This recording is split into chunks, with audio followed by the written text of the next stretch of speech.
welcome to everybody here to the NZX Centre, and in particular, thank you very much for coming along to the closing of Global Entrepreneurship Week. We at NZX, as you know, we run the stock market, we run the bond market, you probably know that, we run the electricity market, the gas market and a grain market, and distribute a couple of hundred data products. So there's probably only one thing that exhibits more scalability than technology, and that's great decisions. And in my mind, that's what great entrepreneurship is. It's about great decision making.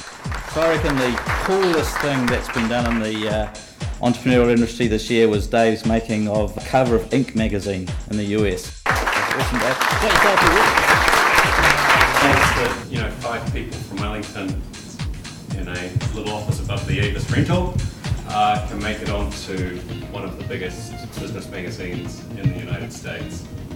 We're the furthest country that's away from any other country in the world, and we can actually change something in our lifetime, because our competitive advantage is that we are small, we know each other, and we can make things happen. But really, this is about entrepreneurship in the broadest sense. One of the other things that Gordon Brown has done is liberalise the word entrepreneurship. In my family and in my community, entrepreneur was one of those words that was a bit dodgy. Entrepreneur, he's a well-known entrepreneur. He's a serial entrepreneur. And then we've been rapidly changing it to say not only is this entrepreneurship thing something that's not dodgy, but something that's to be celebrated, something that heroes do. What if we approached educating business people and entrepreneurs as seriously as we approach educating doctors? Perhaps we're becoming a nation of rule followers, and that so much of our lives is legislated in terms of what's the right way for us to behave, what are the right rules for us to follow. Our core purpose is to make things better for someone, something, somewhere. It's more than just kind of walking lightly on the earth or creating warm fuzzies. I just hope that many more people get the opportunity to explore this middle ground and create ventures like Give a Little, because there's a whole lot more of us coming that are going to want exactly what I want. I thought I'd just change track a little bit and provide a bit of an example of innovation, and I guess what I mean by that is doing something that is opposite to conventional wisdom.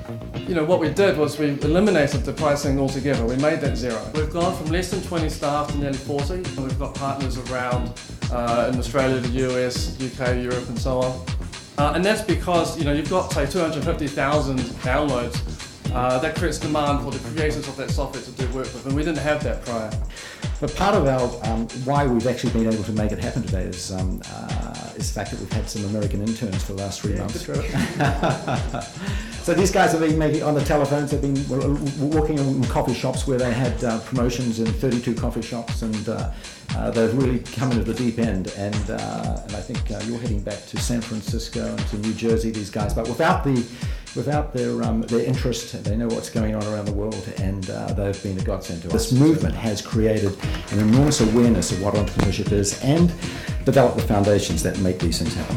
Should entrepreneurship as a career choice be included as an option within career guidance programs at high schools and universities?